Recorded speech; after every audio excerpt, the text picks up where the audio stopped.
Mapagpalang araw. Ito po yung kaibigan kay Asos, Brother Manny Bautista. Labadami, labango. Ayan. Pecha 2. Webes. Labadami, labango. Ng tunay na macho man. Ito. Apo. 5 kilo. Anong ginamit ko? Yan. Pang-decolor.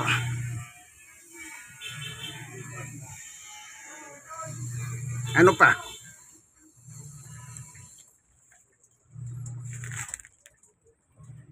Yan, pambabad.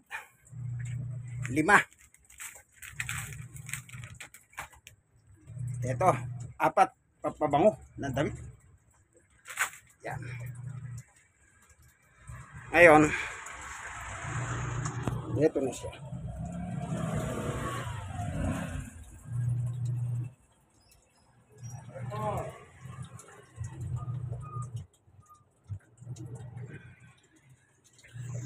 So, kita nyo.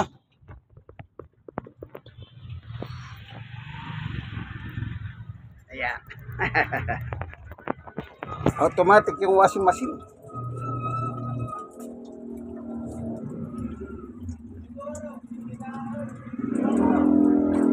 Ayan. Yan po ang gawain ng tunay na macho man ng Barangay 91 Sonit District 1. Tondo, Manila. Apo.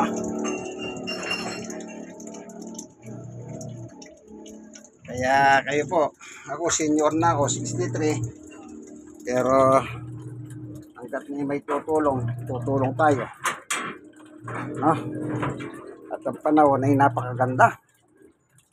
Ngayon,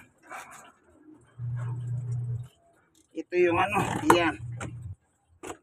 Dito, ginagamit po sinidoro. May down yan, mabango. Iniipon ko dyan mamaya.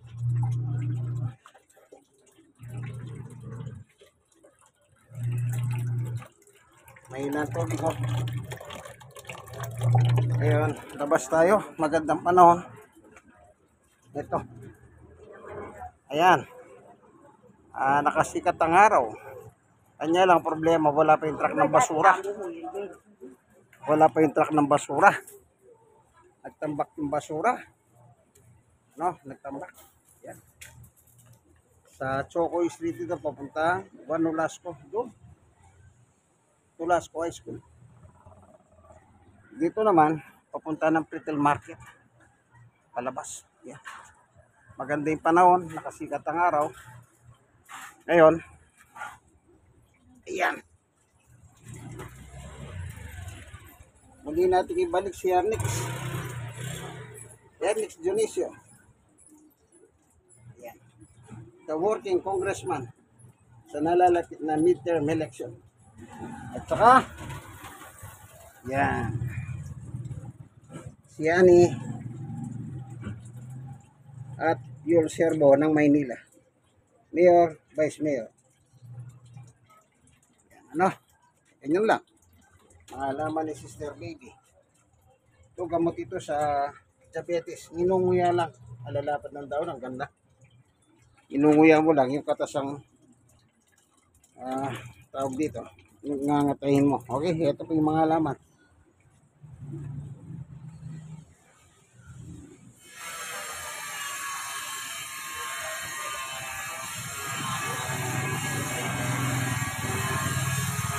Dito kami. Yung try salon.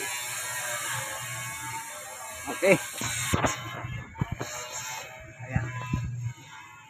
Yung try salon. Kay Kristo lamang ang ating kaligtasan. Amen. Okay. Pasok na ulit tayo. Ayan.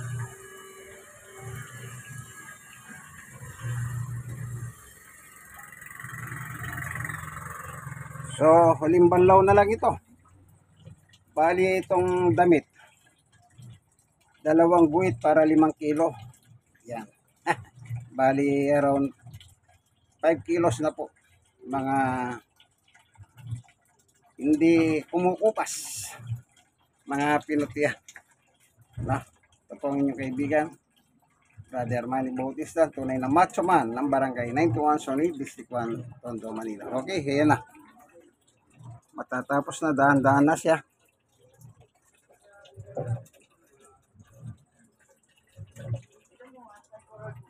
Ayan. Yung patay hindi na entrance. Okay, hintayin natin dito sa palanggana o batsa. Pagkatapos nito, pwede nang i-sampay. Ayan. Mabango ito. Meron kasama pabango, downy. Yan ang ginagamit namin sa inidoro para makatipid ng tubig. Ayan. Hindi ko po sinasayang, oh. Ano? Okay, yan na. Pilipit. Diyan ko nilagay yung pabango, downy. Panguling banlaw, yan. Pagkatapos niyan, pwede nang isampay. Ito na po yung tubig. Ayan. Yung makikita ito, ayan. Yan ang ginagamit sa inidoro.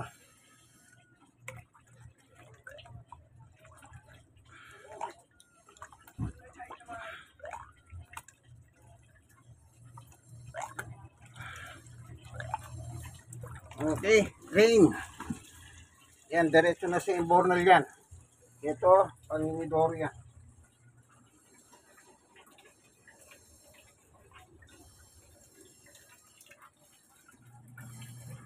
Meron pa siya nalalabing 5 minuto. Yan, ano na po yan, spin. Ayan, o. Ay. Mahina ang tubig. Ganyan talaga, diskarte lang po. No, diskarte.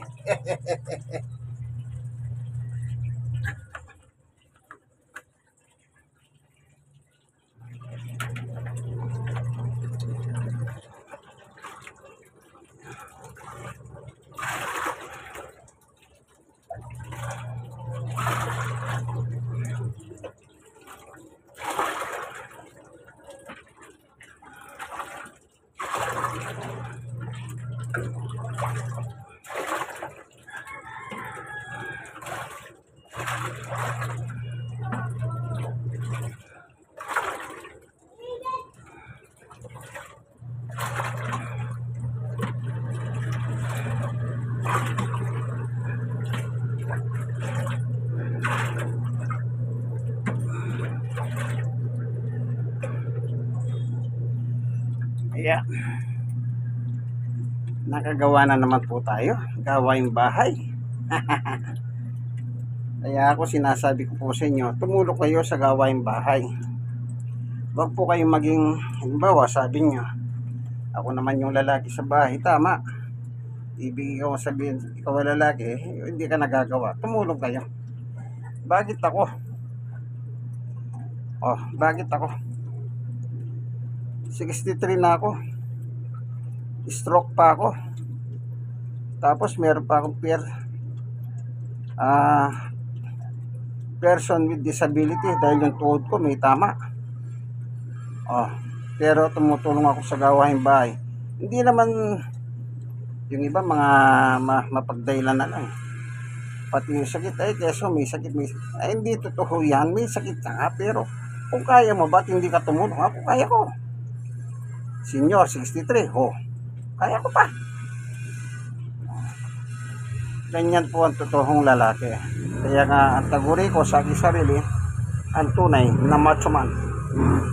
Tunay na macho man. Hindi sa macho man, sa yabang, sa suntukan, hindi. Sa paggawa sa gawaing bahay. Doon ako macho. Tumutulong ako sa gawaing bahay. Lesser yung trabaho ng asawa. Nakakatulong tayo. Oh, anong gusto mo? Oh, diba?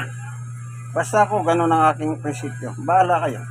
Sana sa inyong nanonood ng video ito, mayroon kayo napupulot. Itong washing machine na ito, automatic. Napakaganda. 2 oras lang tapos eh. Wala kang masyadong hirap. Ang hirap ko lang dito dahil may tubig na natulo dito. Minamano-mano ko siya. Pero kung malakas ang tubig, kahit matulog ka, wala problema. Kahit kinabukasan, anguin niya na sampay. Eh bakit? Automatic na eh. Parang rice cooker. Pag nagsayang ka, lulutuin niya. Bahala na siya. Kakainin mo na lang yung kanin. Ganon din po ito. Tatapusin niya yung labada. Kasi automatic nga yan. Yan. Parang yung mga kinakain natin. Nor, yung mga ganon. Yung chicken, isado ganon. Diba? 3 minuto. Meron ka ng pasit kanton. Pasit na may sabaw. 3 minuto. Ganyan din po rin.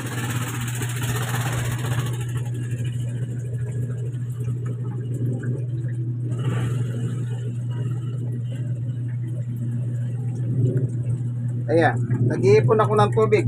O, ngayon ang tubig. Ito, tubig. Ayan.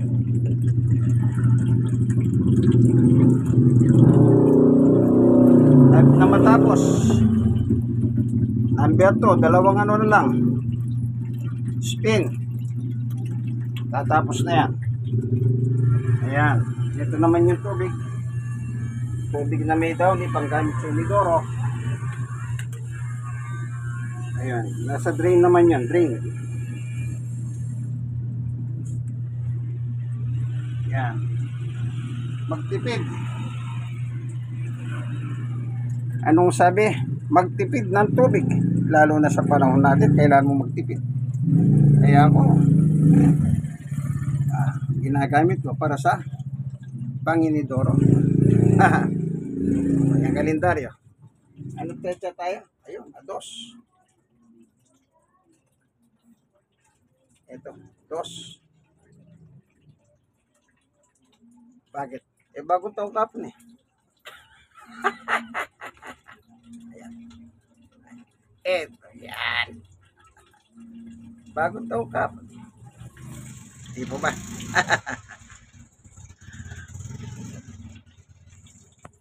Bagong taon. Bago na kayo. Kung hindi kayo tumutulog kayo. Huwag kayo maging mapigat sa inyong tahanan.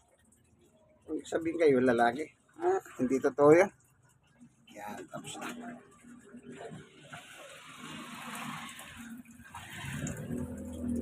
Ayan, patapos na ang spin. Susunod yan, sampay. Yan. Okay, tapos na.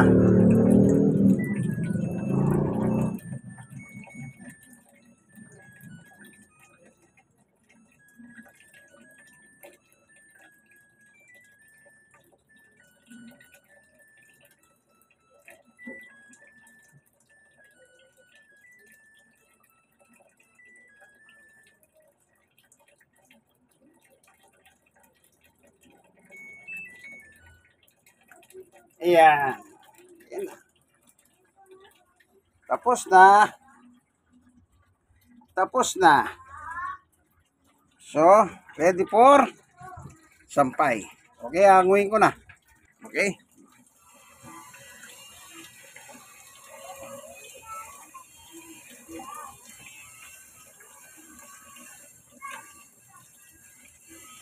Ayan.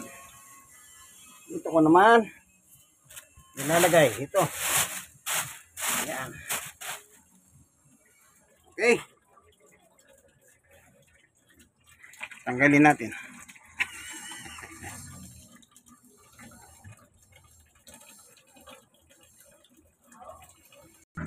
Okay. Ayan.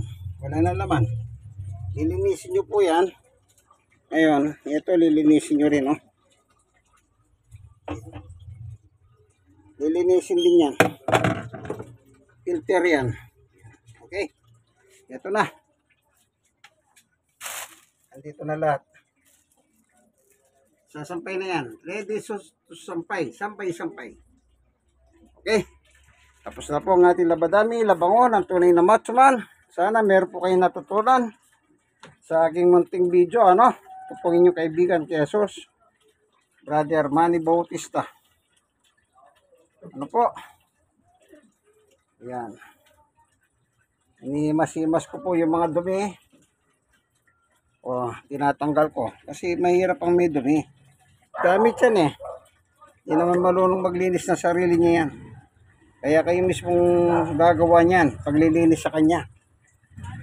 Okay. Ganyan-ganyan lang po yan. Pag may nakapa kayo, didikit sa inyong palad. O, nakakalinis na rin kayo. Okay. Sige, lilinisin ko yan. Ito, kailangan lilinisin nyo yan. Gaganyanin nyo yan. O, kung may basa kayo, pwede nyo punasan. O, ganyan. May nakukuha kayong dumi dyan. No? Yan. Dito kayo babalaw. Ayun, ito. Babalawin natin to. Yan ang dumi, oh. Dito. Yan. Ganyan lang. Oh. Maganda po ito, pasala ito. Halimbawa, may buwangin. Mapipilter niya po yung buwangin. Hindi na pupunta doon sa umiikot. Ayan, oh, nawala na po yung dumi, no? Oh. Diba, kaibigan? Tanggal na din dumi, ano? Ganun lang po. Oh. Yan, ibalik natin. Ayun, naibalik na. Ngayon, titignan nyo kung mayroon pang dumi dito sa loob. Ayan. Kukunin nyo lang na ganyan, no? Hindi naman po mahirap yan eh. Kasi may isip naman tayo. Hindi gamitin natin yung isip natin. Gamit yan eh. Kaya dapat nililinis nyo. Parang bahay. Naglilinis kayo ng bahay. Ganon din sa washing. Yan ang bahay sa paglilinis ng inyong maruming damit. Yan, oh. Konti-konti lang. Kasi, huwag nyo na nga yan, mahulog pa sa loob yung dumi. Nagiging sagabal. Yan. So, sara na. Anong gagawin natin ngayon? Papatayin yung tubig. Ayan, malapit na. Okay. Ayan, natakpan na, oh. Ito na yung washing machine, nakatakip na. Patapos na, sasara ko na yung tubig. Lakad tayo. Ay, kilig-kilig. Sorry. Ito. Malayo kasi yung ano ng tubig po dito sa amin, yung metro. Dito siya. Halika kayo. Lakad tayo. Labas tayo sa labas. Ayan. Papunta na ako doon sa metro. Sasara natin. At tapos na lahat. Ibig sabihin, nakatapos na sa paglalaba, nakapagpuno pa ng tubig. Stock. Yung tubig na yun, gagamitin na namin maghapon hanggang bukas, kinabukasan. Ayan. Yung tubig na yan. Kaya, dito yung metro. O layo, di ba? Napasin nyo, naglalakad ako. Eto.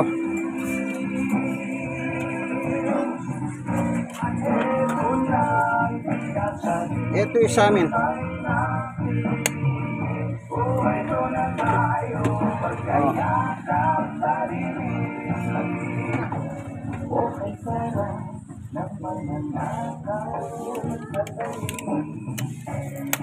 Ayan.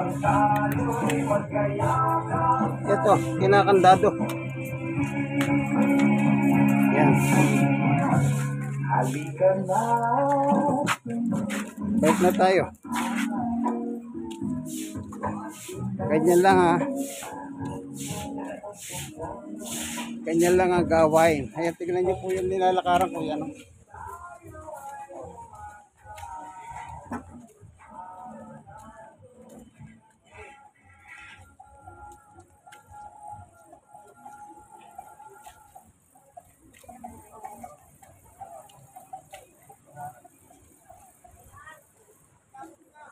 So, tapos na. Sabihin, pahinga na. Ano, ayan. Ito po ang inyong iboboto sa Kongreso. The working congressman, Ernest Dionisio. Yeah. Ah, yan po yung boboto natin. Ano? Balik natin sa Kongreso. Mabait na tao yan, bata. Na, at matulungin pa. Hindi po ano yan. Walang bakas ng kurap yan. So, yan. Tapos na po, ano? Nakatagip na. Ayan. Tapos na yung mga tubig. Puno na. Okay. Ito na lang. Ayusin natin ito. Alisin ko na yung drain sa imbornal. So, ito na. I-deliver na para isampay. Yan. So, hanggang dito na lamang po ha. Hanggang dito na lamang po ang gawain ng tunay na machoman. Ang labandera. Labandero. Ang tunay na machoman ng Barangay 91, Sonitis, Likwan, Tondo, Manila. Sige po, ano? Hanggang dito na lamang ang ating video, kaibigan. Sana meron po kayong napulot na haral. Napakagandang halimbawa ng isang kagaya ko. Isang senior citizen, 63, stroke nose pa. At the same time, person with disability, yung tuhod ko. Salamat po. Salamat sa Panginoon sapagkat laging nagsisimula sa prayer. Nangingiling ko sa Diyos, huwag magloko ang kuryente at ang tubig. Ayan. Granting. Binigay ng Diyos. Amen. Kaya, yan po. Pinapasa Diyos nyo ang inyong ginagawa. Gaya na sinabi ni Apostol Pablo, Colosas 3:17. Ano man ang iyong ginagawa, sa salita o gawa, ay pagkatiwala mo sa Diyos. Sa ngalan ni Jesus. Ganun lang po yan. Kaya ako, nagpipray ako bago ako maglaba. At yan po ang binigay naman ng Diyos. Amen. In Christ alone. Bye.